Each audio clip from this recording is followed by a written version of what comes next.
बात करने वाले हैं ऐसे महारथी के बारे में, ऐसे योद्धा के बारे में जिसको लेकर न जाने कितने सवाल उठते हैं, न जाने कितनों के मन में संदेह भरा है।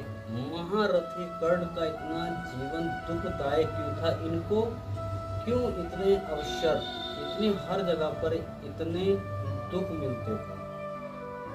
तो गाइस, इसका साफ शब्द ये है कि जो भी कुछ उनके साथ हो रहा था, ये एक नियति का नियम था।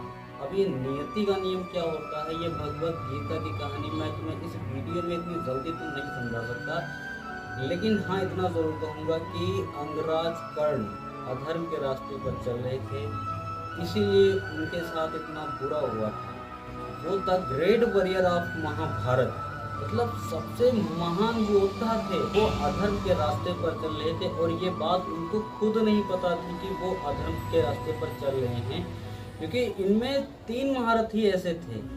एक अंगराज कर्ण, महामहिम भीष्म और गुरु द्रोण।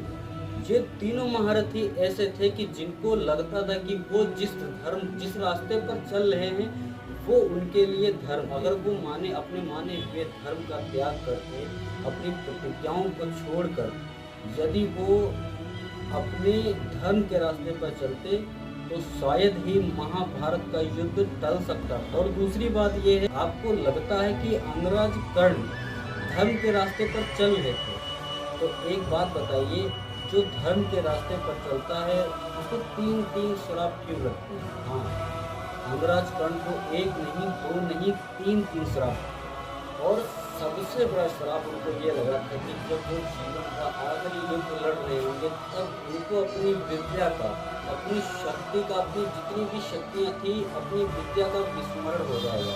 तो ठीक ऐसा ही हुआ था।